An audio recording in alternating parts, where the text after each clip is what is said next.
right, so today we're going to talk about installing an NVRAM chip in a Bally-35 MPU board. But this could be used for a variety of different machines.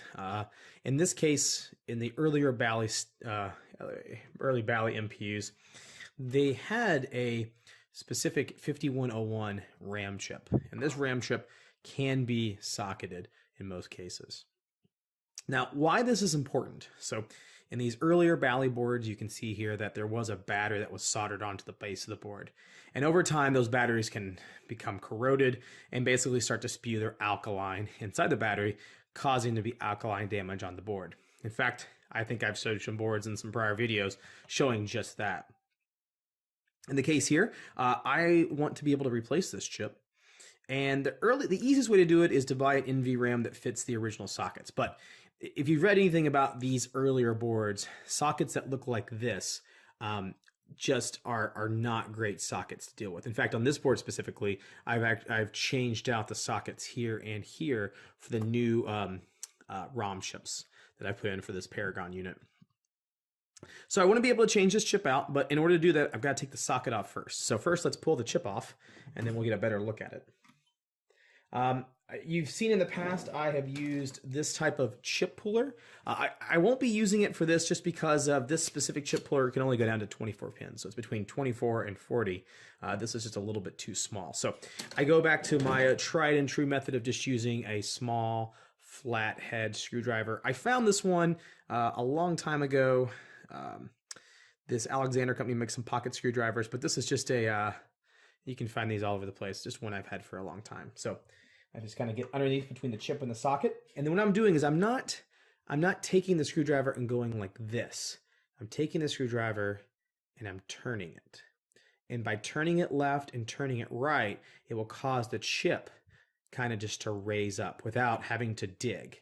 And the reason why you don't want to dig is twofold. Number, if you go too far deep and go up, you may scratch the traces on the board. Or potentially hurt the socket or chip in this case. Now, I don't care about either of those, but it's always best to insert and turn. And even just a little bit of a turn is good. And then I will repeat that on the same side. So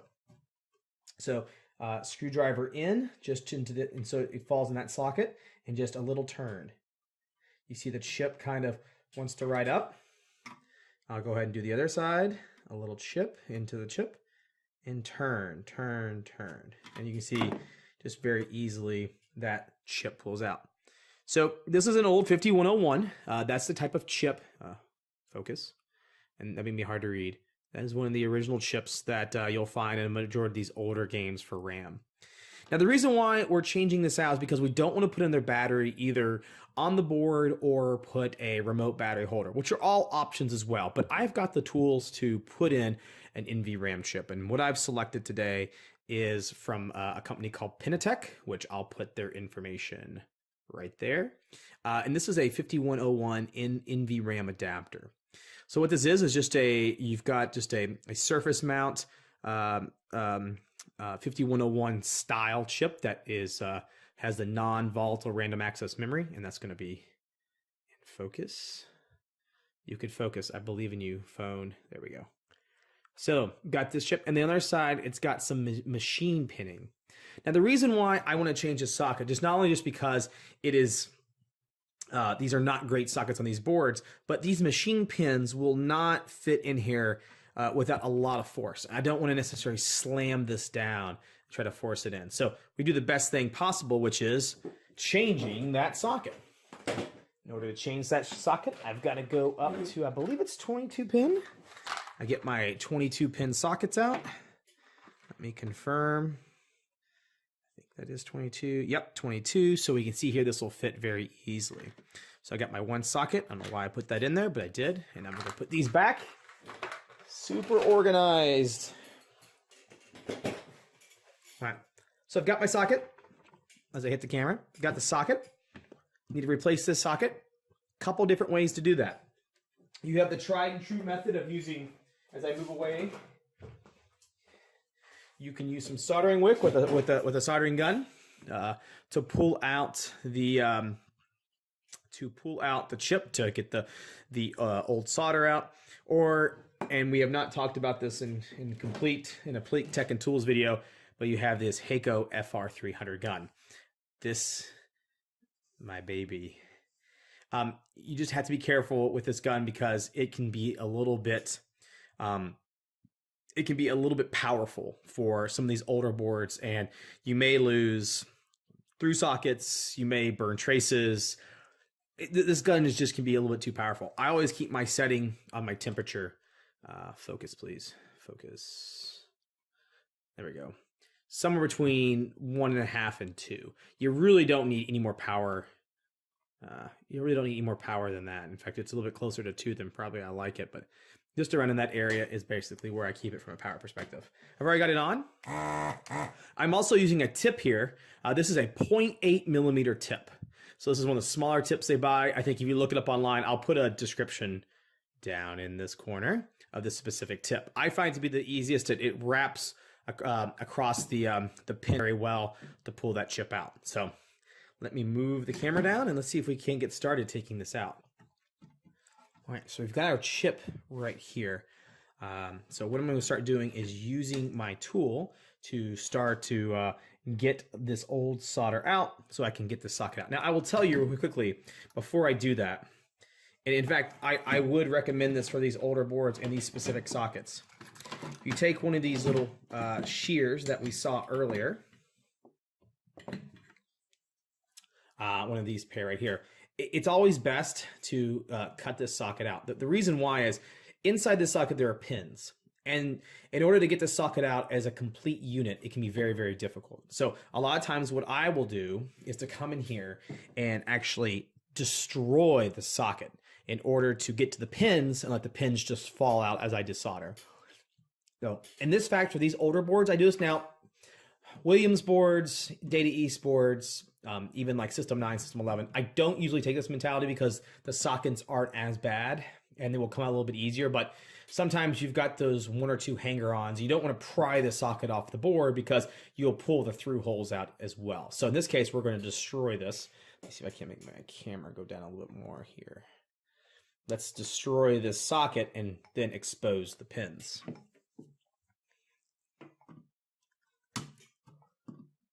So I cut all the supporting bridges first.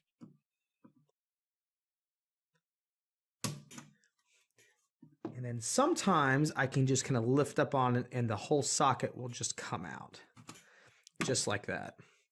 So I always find it easier to take the socket and cut it in half. And that way your tension is basically reduced by half because now I only have to worry about one set of pins on pulling this little socket. And you can tell that pulled very, very easily. So this is garbage and it goes into the garbage can.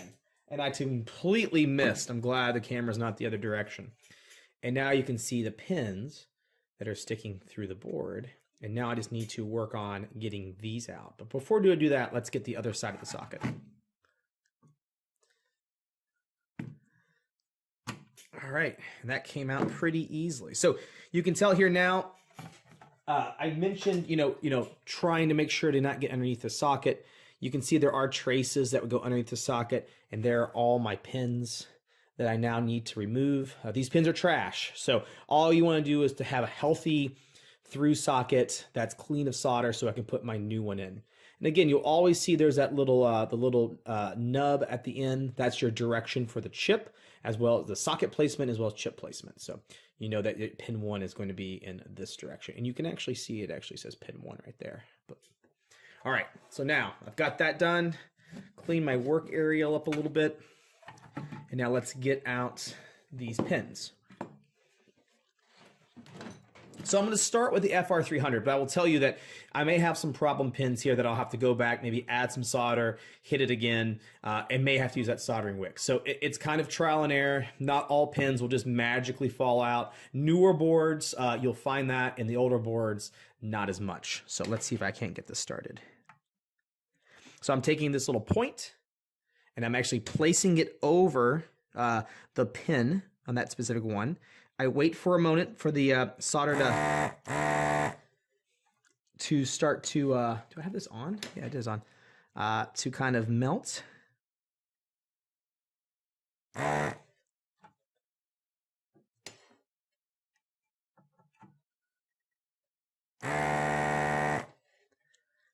we go. So we'll just kind of go through these and see if I can't get these off.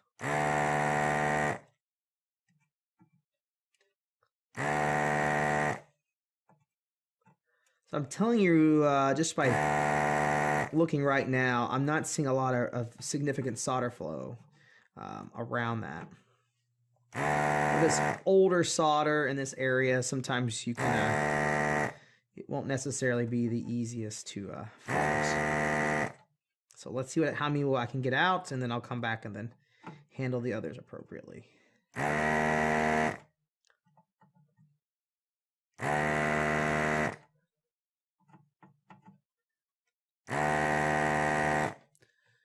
So that's one side.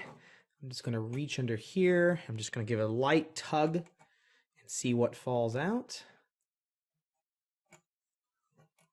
Again, I'm not really pulling very difficult here. I don't want to necessarily ruin or pull through the pins that maybe a little are stuck. I don't want to, you know, really hurt the connection between the boards. So I got some out here, you can see. Now let's take a look at the board. Yeah, it looks like they're pretty good. Looks like I got 2 stuck. So let me see if I can't, what I'm going to do when I get those that are 2 stuck, just put a little solder. I got my soldering iron warm here. Get all my garbage out of the way. Just put a little fresh solder on my soldering iron. And let's give a little solder to these guys. A little fresh solder will kind of help break up kind of what's there. Again, the name of the game is to be, you know, you really don't want to apply a lot of heat for a long period of time. And you don't necessarily want to also, force is a big enemy here. You don't necessarily want to be going through trying to force things through. These older boards become somewhat fragile, and you really want to give it time to not only to heat up the board, but also allow the board to cool down and not get too, you know, too hot in an area for too long. You know, I've just had issues by rushing and trying to get these pins out very quickly, or using too much force to grab something with like a needle nose or a tweezer and pulling it out. You're just not going to do yourself any favor. So just take your time. It's exciting to get these out, but, you know, just don't be in too big of a rush. All right, so I'm going to try with now some new solder to see if I can get these 2 pins to pop loose.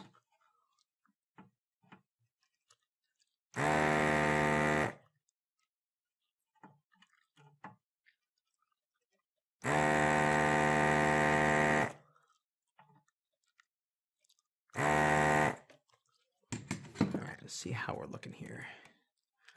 I got that one, and I got that one.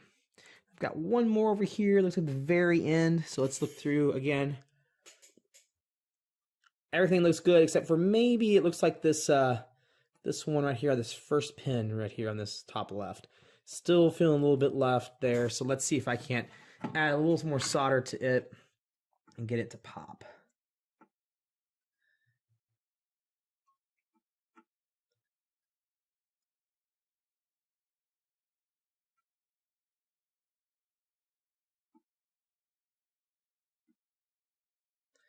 All right.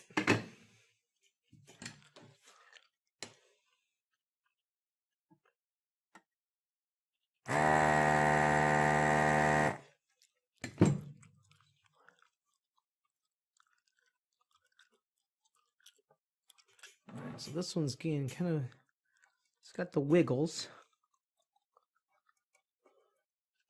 So I'm going to try to put just a little bit of heat to what's left of it here. See if I can get a little bit of heat to, all right, there we go. Got it out. So now let's take a look at our through holes. You can see that first one here still got a little bit of rough. See, even with trying to be as cautious as possible, still a little bit of rough. One thing that I also do, and it's gonna be hard to see here, is I actually will hold the board up to a light source and see if I can look through all the holes. So I'm able to do that right now. It's gonna be hard. Let me see if I can quickly move the camera and show that. So if I point it to a specific light source and I bring the board up, you'll see that as I move the board, you'll see it actually go through all those holes right there. So that's going to tell me it's going to make that socket to be able to really fit in very, very easily and allow us to let that fit in without having to cram it in. Because the other thing is also important, just as important is to make sure you're not cramming a socket like this back in, is you want to make sure you've got nice clean through holes from here. So feel pretty comfortable about that, feel pretty happy with that. Let's go ahead and do the other side.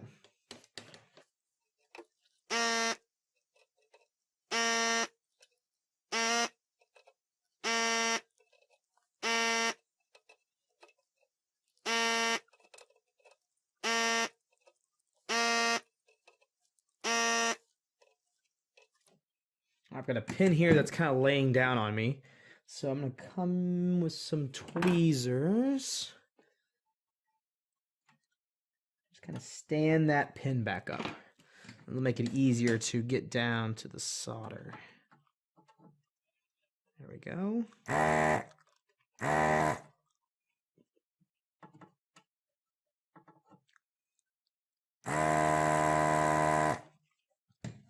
Alright, so then I was going to pick the board up, kind of pull on some of these, see which ones fall out. Looks like they're coming out pretty easily this time. Maybe a little bit of a wiggle, and yeah, got them all out. So again, let's confirm, check, everything looks good. I don't see anything that's necessarily broken. Let's turn the board over, check. And that one's got a little bit of a, looks like that one on the far right's got a little bit of tarnish on it. So if you see something that's a little bit of tarnish, I use a fiberglass pin. Fiberglass pin has just got a little bit of piece of fiberglass and will clean up that tarnish. So let me just move this down and just give it a couple of quick wipes. And now let's take a look at it. Yeah, it looks much, much better. Let me take a look at the rest of these. They look okay. Again, let me take a look at the back. I think everything looks good. Now I've got a couple steps here. Depending on the condition of the board and the level of dirt that I find, I will take some 91% isopropyl alcohol. You can buy also these little brushes. These are great little brushes. These are Harbor Freight specials. Also can find them on Amazon. You can usually get like 15, 20, 25 in a pack or more. And you can actually just swab on some alcohol just to clean any surface dust or dirt in and around these sockets. In this case, I'm probably not going to do that. This looks really well. Just know that if you do want this to dry, you're in a hurry, a light pat with a microfiber cloth, not paper towel, microfiber cloth. You don't want to leave any other fibrous pieces behind from that. But really at this point, I'm ready to go. So now what I got to do is put the new socket in. So here now I've got my socket. I can see now, if it will focus, I do have a little bit of that nub here on the other side. The sockets aren't necessarily as important, but I like to always try to match them up appropriately. It's the chips and how they're sitting is the most important, but I want to make sure that I do it the right way. So if someone follows up after me or I sell the game, it doesn't look weird. So just a quick fit. Now a good fit is when the chip or the socket can fall in and actually stay completely down. I don't have anywhere there's a ridge. Nothing feels like it's giving me any tension or pressure. You can see it just fits very nice and flat and even. Now, as a couple people have already made fun of me on YouTube, I, for some reason, am out of Captain tape. So since I'm out of Captain tape, I'm using electrical tape, which is not, this is the big warning. Whoop, whoop. Right here, electrical tape does have, it may do it may not have any electrical conductivity or connectivity or conductivity. There's a word, but it does get warm and it will melt. In the case here, from a soldering perspective, that's bad. We don't want things that may. That's why Captain tape is also doesn't have any conductivity and also has a much higher melting point than just regular electrical tape. But in this case here, I'm going to use just a piece of electrical tape and just kind of make sure that this thing is nice and down. Now again, everyone who's cringing right now, just continue to cringe, I know. But I want to hold this down and make it very flat to the board. And what I'm going to do, so I make sure I don't melt this, is show you the trick on how to resolder this. So in the case here, I don't want to apply a lot of heat to this socket for a very long period of time. So I've got my soldering, I got my soldering gun here. All I'm going to do here is I basically want to just hit the outside four corners, the 1, the 2, the 3, and the 4. Once I get those 4 pins soldered appropriately, then I can take the electrical tape off and I have no worries about melting the tape from that perspective.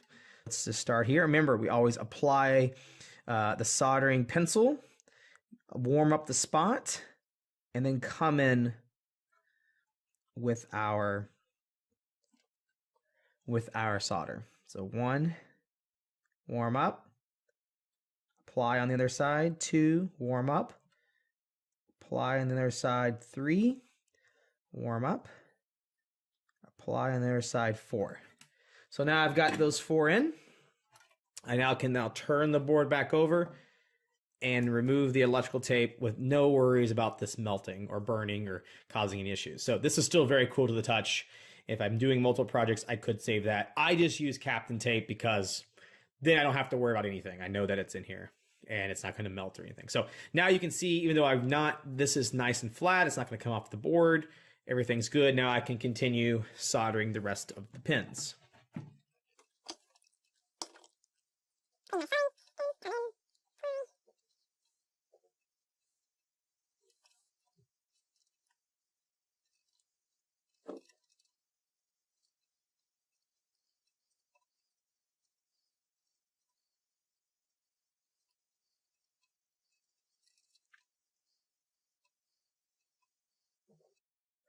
All right, so after you've got that done, I'm just going to just check my work real quickly.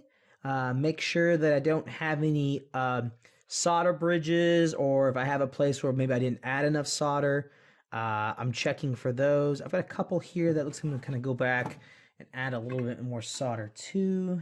Right, and I'm going to, again, always keep your tip clean. If you don't, you may get a situation where you get maybe a crummy solder joint, or a very dark and dull solder joint from the dirt, or old solder, or anything of that nature that could be, existing from that. All right, so I think we're good to go. Got that in. Looks good. Next thing I need to do is, it's nice and everything looks good. I don't have any pins popping in the pocket. I mentioned Pinatek. This is just the brand that I use. There are multiple other brands. I've been really happy with this, and with the company. They're really easy to get back to and ask questions.